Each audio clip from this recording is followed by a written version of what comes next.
All right.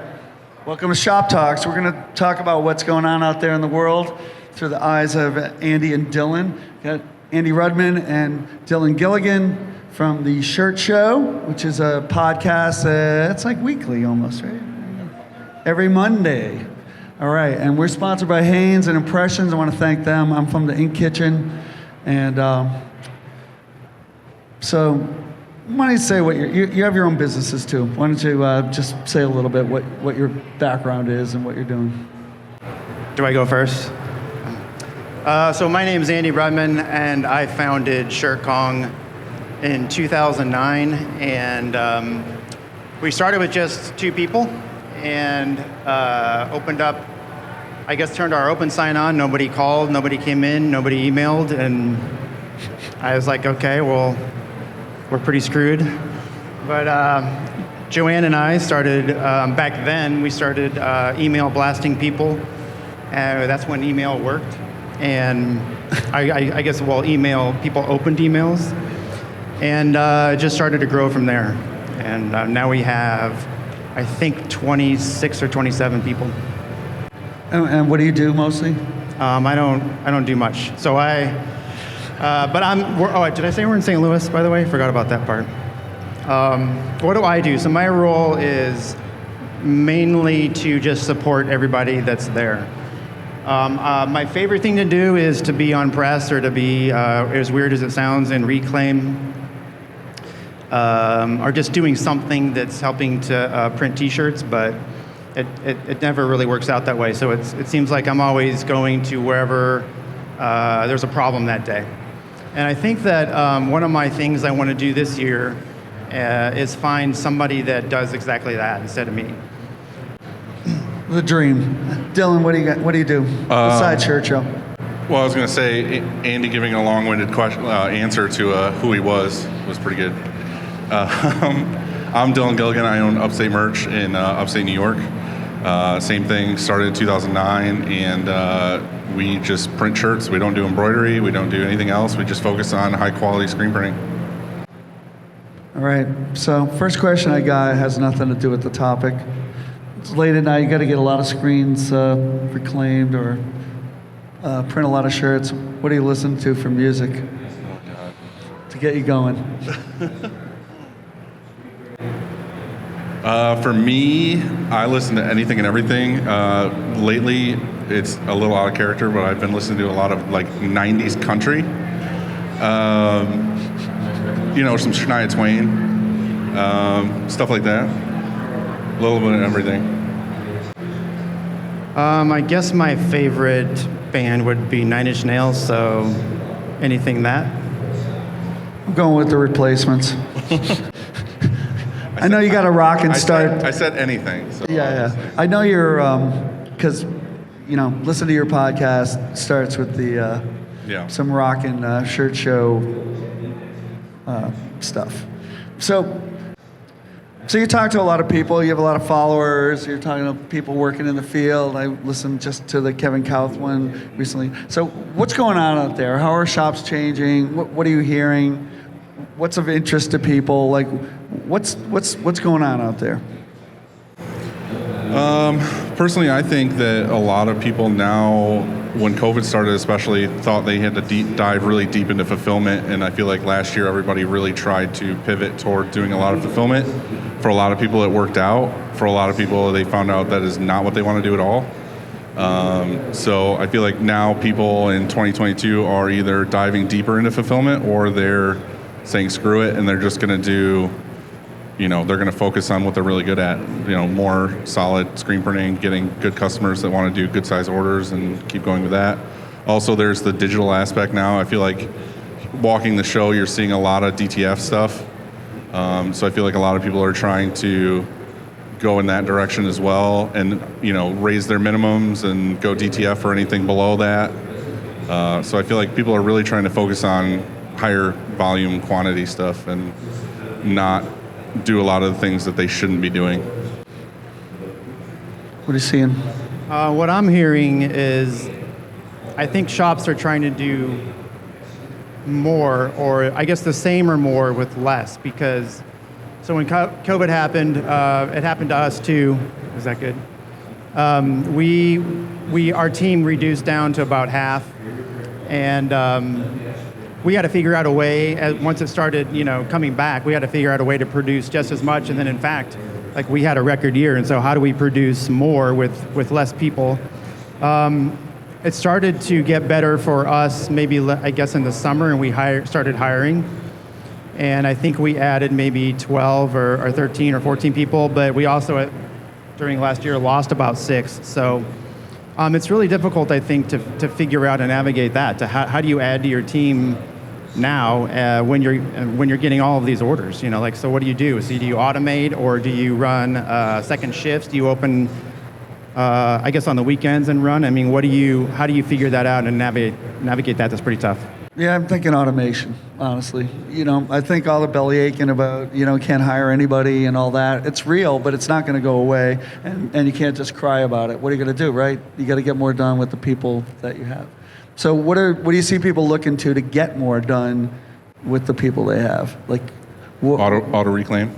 Auto reclaim. Lots of auto reclaim. Just bought a screen washer well, myself. the thing is that's a lot of the entry level position is reclaim. So I feel like they're finding more and more that nobody wants that position, nobody wants to work, that don't want that entry position. So getting an auto reclaim, anybody can walk up for the most part and put a screen in, hit a button, let it go through.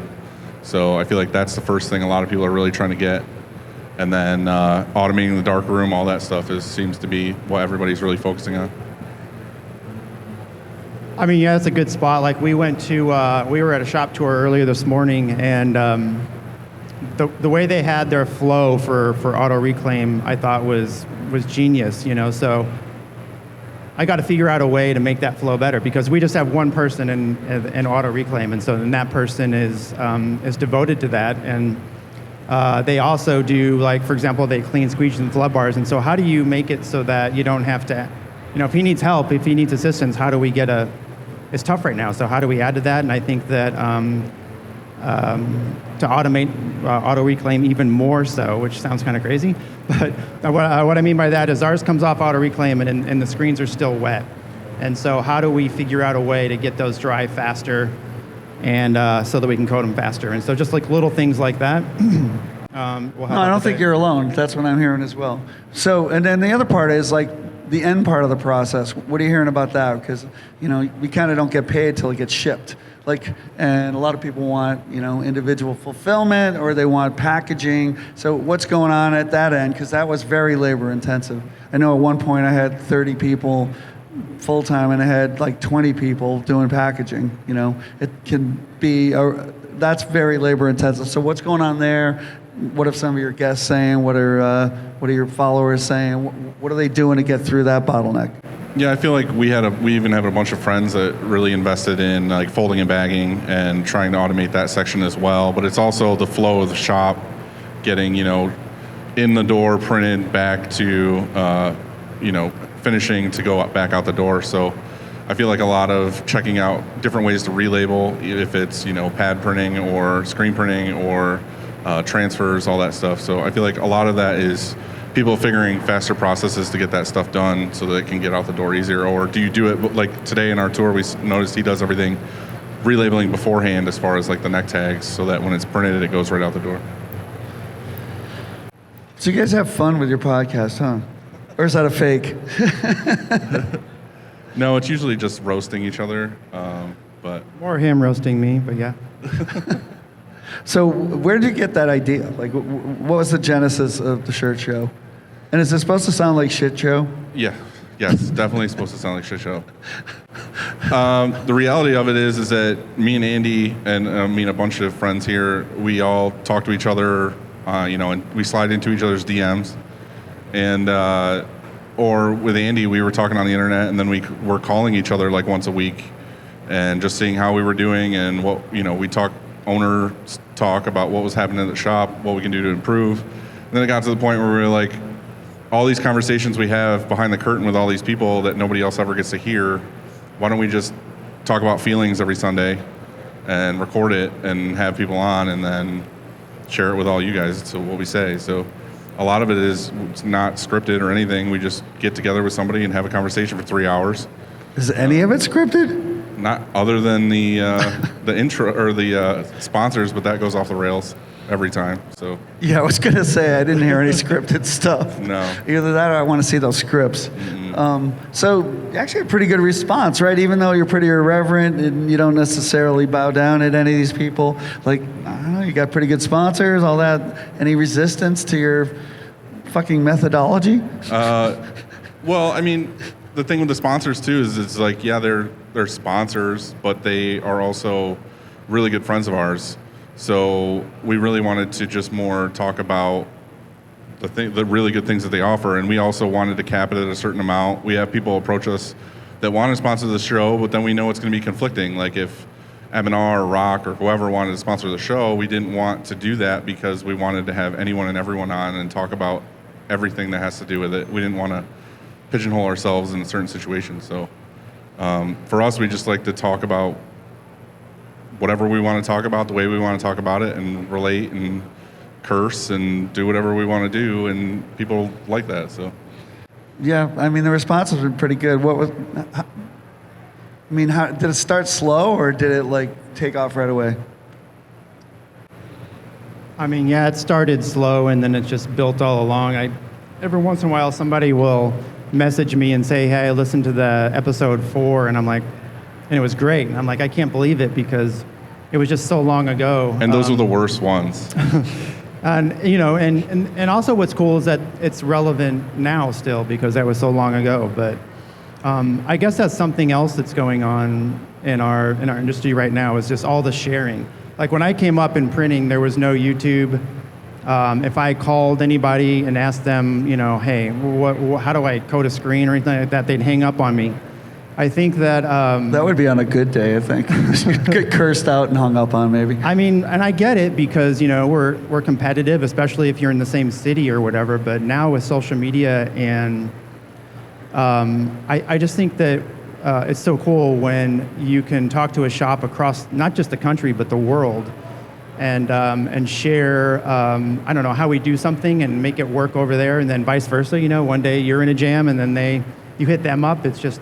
It's a very different time in screen printing, and I think that, you know, just a rising tide raises all the ships, so it's really cool. I mean, that's what we're trying to do with this, actually, right? It's not about competition. It's not about trying to sell all the time. It's got to definitely share. I don't see anybody going down on that. Do you? Like they're not, oh, you shared too much and you blew your business. I only see the opposite. It seems like people that are cooperative are succeeding these days. The truth of it is that we weren't noticing this, but this is just what it is. It's like you can share all your information with somebody, but really it takes that person and that drive and their own brand of customer service, their own niche or whatever to do it on their own. You can find all these answers to all these screen printing questions on the internet. Like you don't need me to do it. It's just kind of like it's on you to put in the time and the work to get it done anyway. So. Oh yeah, because we do a lot of special effects printing. So you explain what we do for that. Most people go like, "Oh shit, I'll never do that." Right. Like it really doesn't matter. It's not the information. It's a lot of it's about the effort, I would say. Yes, for sure. So what next? What are you guys gonna do? You gonna keep? You got any new plans? New episode every Monday. Is that hard to maintain, or like have you gained energy on it, or is it a slog sometimes? No, it's something I look forward to. I mean, me and Andy have had this conversation before, but for me, it's my Sunday. My family knows at 4 o'clock I'm going to be gone. Probably won't be home till 9, and it's just Sunday therapy, talking to my buddy Andy. Do you have favorite episodes, actually? People you've interviewed that really went well? We do, but we don't like to talk about it. They're all my favorite. Yeah, exactly. You can't talk about your favorites? Why, it's like your kids, you can't have a favorite kid, right? I think there's highlights that we can talk about, like when we took our shirts off and Shotgun. Oh yeah, of course, and the Christina's episode, that was top, for sure. If you haven't watched that one, watch that one. No, you gotta have favorite ones, right? There's a lot of good there's favorite moments for sure. I don't know if I have a specific favorite, but the thing is that with us too, like we don't want to go on there and act like we know everything because we don't at all. So for us having guests on, we learn something almost every episode. So I actually really like the one with Kevin Kauth. You're like, I'm gonna put my emulsion in the fridge. And he's like, kind of like, you could do that, but it's going to cause a problem. No, I'm going to put it in the fridge. And Yeah. he's like, no, you really don't want to do that. It's going to get like condensation. It's going to wreck the emulsion. I really think I'm going to do that. He's like, no, it's going to change temperature when it comes out. Yeah. It was like, you're like, all right. Well, I didn't want to put it in really cold, but yeah, I mean, it's like that. It's like Kevin, we're buddies too, so it's like the same thing. It's like, well, you know, It wasn't like you edited that out afterwards. No, we're not going to edit anything out. It's just what it is. It's troubleshooting, and people learn from it, and that's what it is. Like, But- we don't know everything. I think sometimes you just got to do it. Like if you had that in your head to do it and you do it and then it fails, it's still a success because then you figure out something about it. You know, like, hey, that doesn't work. I can't do it, and I'll do something else. So, Right, like the last thing we want to do is get on there and say, this is definitely the way you do something, and that's not at all, and we're just assholes. So we want to tell you if we're wrong or tell you if we're right. Don't tell him to put it in the fridge. I've done it. It doesn't work. So what do people want to hear about most, actually? Like, what do you think printers are like having the hardest time with? Some of it's, I know, boring, but are you asking what are we messaged? What kind of questions we get the well, most? you must, yeah. What kind of questions you get the most? Well, you kind of know probably what people want you to talk about and what they're really interested in. I think- what is everybody having a problem? I think with? most people want to hear people's failures. Like, they want to hear what not to do. So, like, you might talk to somebody who, in their eyes, was this, like, massive god printer, and then they talk about how they struggled and they failed and they lost a shop or they did this and, you know, they printed this job and it, you know, got rejected and sucked and all this other stuff, because it makes people relate and be like, oh, okay, I'm not here, we're all kind of on the same page, it's just, I'm not there yet. So I think I've written 500 blog posts, actually. Favorites, Misprint Monday. All the Yeah. bullshit I fucked up. Yeah. Totally favorites. Yeah. Best talk I ever gave was at some Printavo thing. I talk about all of my mistakes. People loved it. Yeah. Yeah, so I mean, whenever we have a fuck up or a failure, it's like a learning opportunity. So I don't want to throw anybody under the bus, but we usually meet up about it. You know, like, hey, so wait a second, this happened. Why did it happen? Is it just random, inevitable, or is it something that we could? Is one of our what processes that we use now not working anymore, and do we need to change it? And so, I mean, it's a great lesson, right? Well, there's a lot of things too, like we've been doing it long enough where we, 40 episodes ago said this is what we're going to do. Like we were talking about fulfillment and how we want to do this and everything. And then we found out 30 episodes later that we were like, yeah, actually that was a fucking horrible idea. We shouldn't have done it that way. And like there was things where I talked about in the New Year's one where I had to apologize to Andy because I gave him a ton of shit about using split tape and like all this other stuff. And then I was like, I bought a bunch of split tape and this is the way to go now. And you were right, I was wrong. So. all right, how about questions? Who's got a question about anything? Shops, the shirt show, life. Who's got a question here? You know what? This is the time of day. Yesterday we had a really engaging talk, and at 3 o'clock I was like, said this. Yeah, I know. But like nobody. It was nobody. Anyway, I'm okay what's with up? it. You want us to talk about our greatest failures right now? Greatest failures. All right, you want to hear it? All right. You ready? My greatest failure was having a partner in the beginning. For me personally, I went blindly into business. I had a business before, but it was just me. It was a small thing. I sold it. Wasn't that big a deal. But then when I started the shop, I had a partner, and I found out that the partnership, you both need to be as invested and as involved and as passionate. And he wasn't at all, and I was. And for me, I let it go too far, and I didn't handle it the way I should. And that's, to me, when people ask business advice that they're about to say they're about to have a partnership, I try to tell them to really make sure that's what you want to do, because it's going to screw you later, for sure. There's so many. I think I can relate, really. I'm like going through my head, all of them. Which one am I going to say? I would say that for me, it's more about how I have reacted to issues with my team probably. I think there's been, I think I've done a good job a lot of times when stuff comes up, but for me, if it's like the sixth or seventh thing that's gone wrong during the day, and I don't have the patience, and then something else happens. In the past, I've maybe reacted poorly, and I have to, and I've lost like an employee because of that. And I think that it was a loss, it was a real loss. And so everybody responds to when stuff goes wrong differently, and I've always found that if I go in with anger, if something has gone wrong, and if I go in with anger, that's all they hear. They hear that I'm pissed off. But that doesn't get me very far. So I go in calm, and I'm going to fix the situation because it's just T-shirts. I know it adds up to dollars, but it's just T-shirts, and we'll go make some money tomorrow if we didn't today. And so because we're all human beings in this building trying to do something that makes us happy, and here I come in like an a-hole, and that doesn't help anything. So I usually maybe it's because I'm getting older or something. I'm a little more chill. So I'm older than them, so I have a lot more failures. I could go on, actually. Tomorrow we could do the whole day if you want. One comes to mind, which is we print for a big beer company, and we printed, about 80,000 shirts.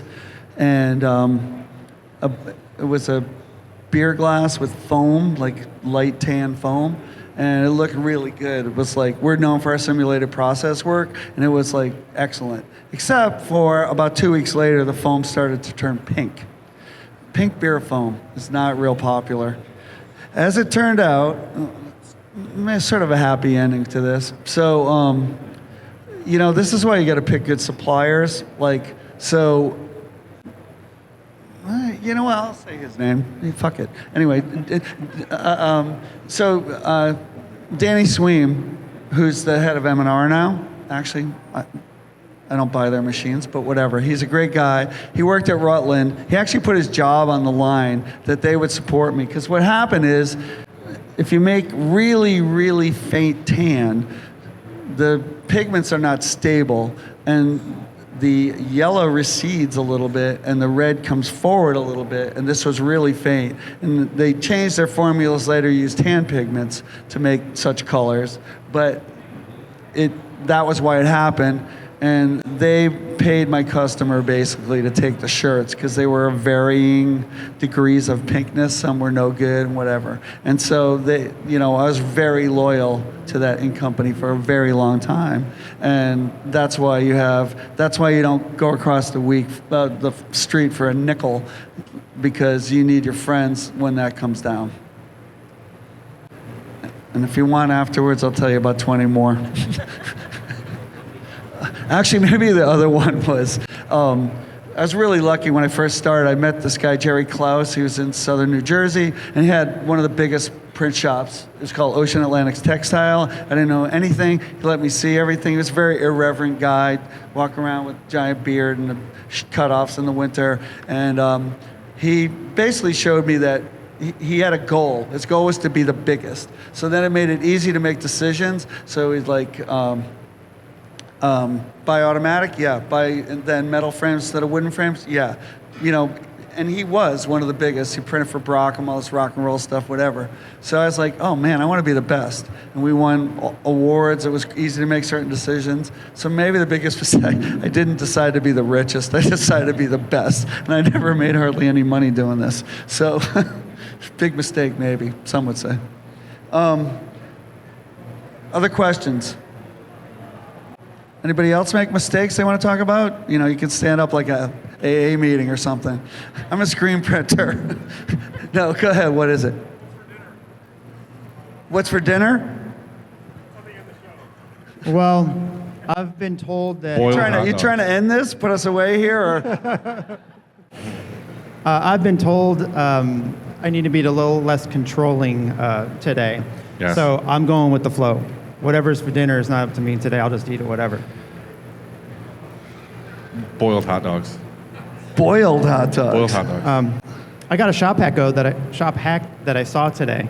So we were going through the shop, and at the end of their dryer, they had like a cake batter nozzle, and then ink inside of it, like it looked like a cone, right? Like a snow cone. And they had Show us how it looked. And they had all different ink colors in it. You could see through it, so it was clear. And so, like, if you send a shirt through a dryer and it has a, like a little fuzzball in it, instead of like what we do is take it back to the press and grab a screwdriver or a pen or something and ink on it. They just kind of, it's a tiny little thing, and they just squirt right on it. That's a cool one. I like that. Isn't that cool? That's awesome. Wow. And it worked? It looked pretty good? No. No shop hacks? Not right now on the spot. No, I don't have any shop hacks. All right, other questions?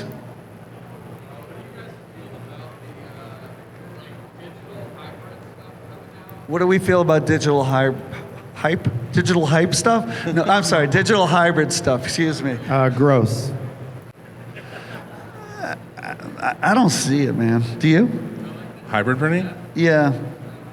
Okay, so DTF for me, I think, is probably a good thing. So if we ever have more than, we try to spin once on press, and if we have to spin twice, I think we're going to move to that kind of stuff. If the quantity's there, like a smaller quantity, we're going to go to DTF. I mean, it just makes more sense.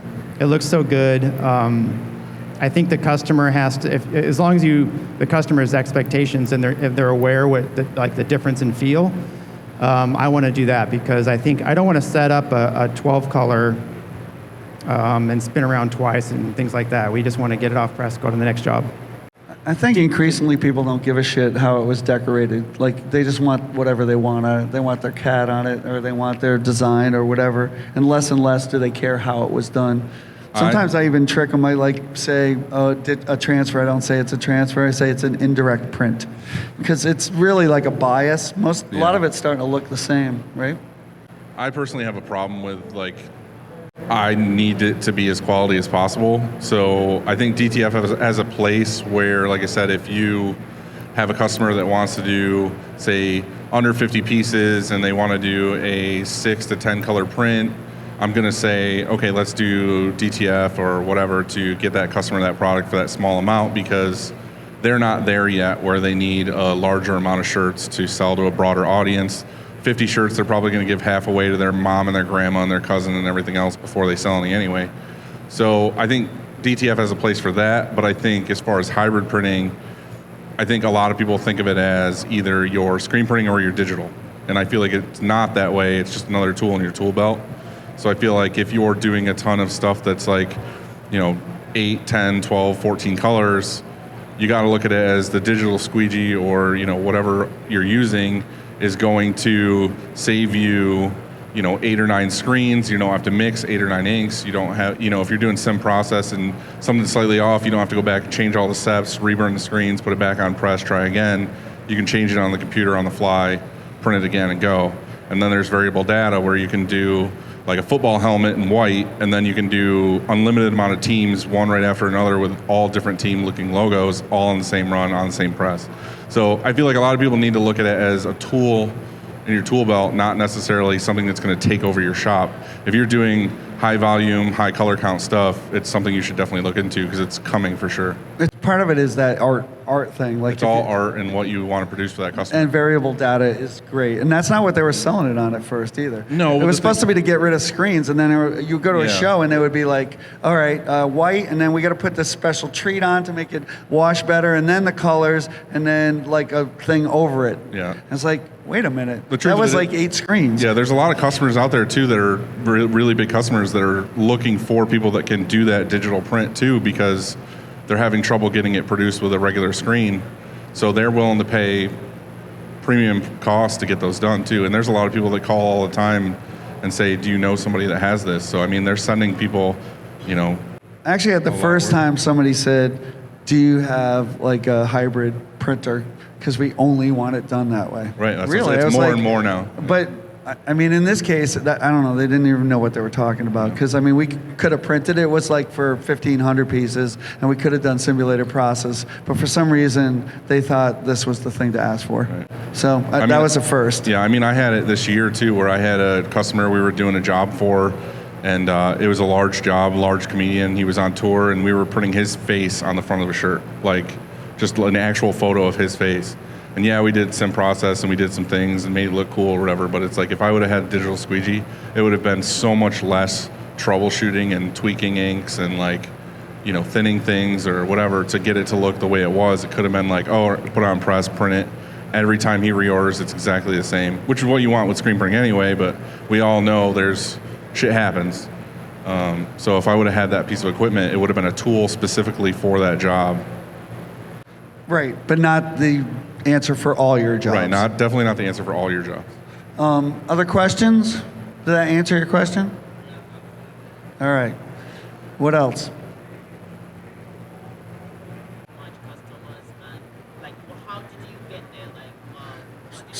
So the question is, Andy started with no customers, sitting in his shop, crying, and then he got customers. How did you do it? What happened? That right? That we want to know? Good I don't looks. know. Good looks. I think that's tough because I don't know if there's a absolute blueprint for success in screen printing. I think that what worked for us then maybe wouldn't now. You know, so like we focused real hard on SEO because we were a custom screen printer. We were in a decent sized metro of a couple million people that we could draw from, and so we weren't a niche printer. Like we didn't have a certain thing we did right then. We were a custom screen printer, and so we wanted to get found. And so I figured out. I went all in on how do we get found, like if somebody does a search, you know. And so Which is much harder to do now, right? which is much harder than what? Harder to do now than it was then, right? Oh yeah. How long ago was that? That was 2009, 10, 11. Right. You know.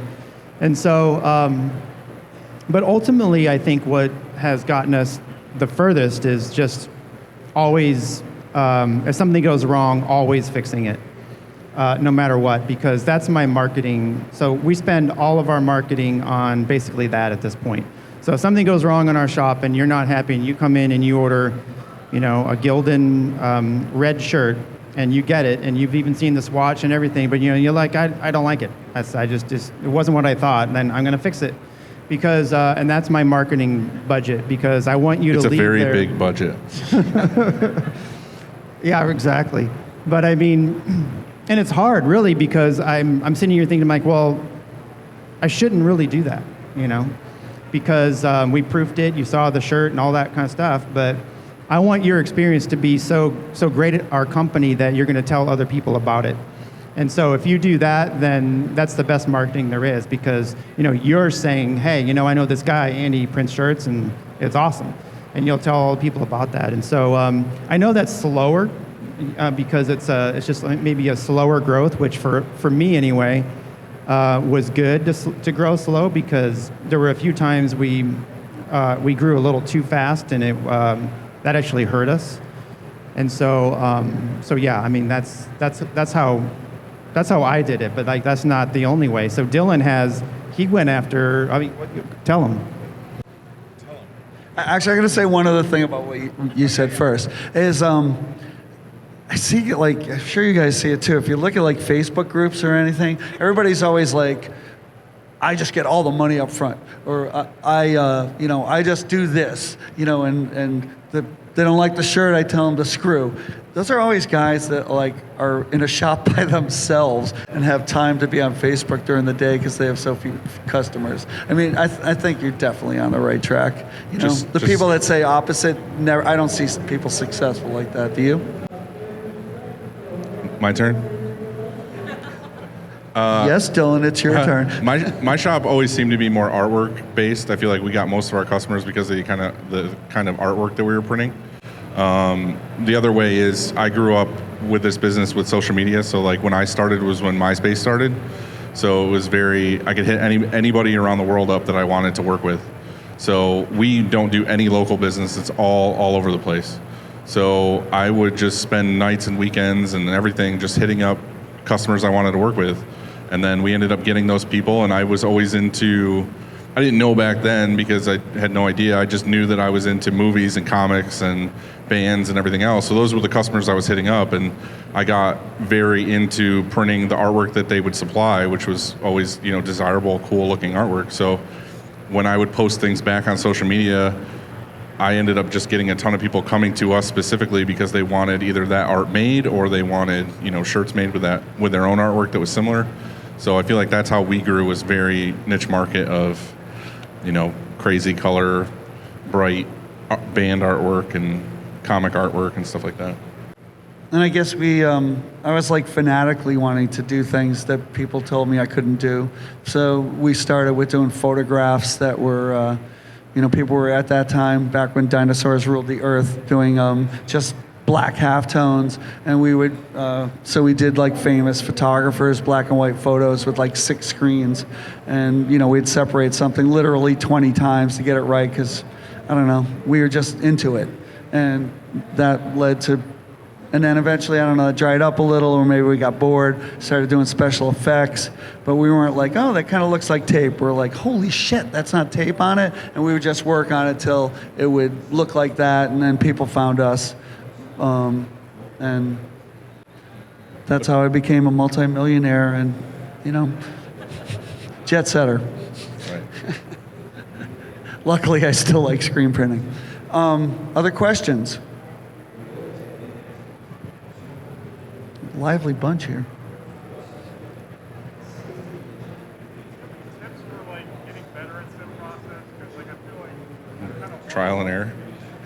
I'm sorry, I keep all my secrets to myself. The question was, any tips for improving sim process?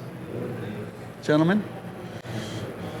For us, it was a lot of trial and error. It was not, we would see a job, wouldn't be intimidated, and would just try it. And then we would, do all the work, set up the job, print it, and be like, wow, this looks like trash. And then we would start over and do it all over again.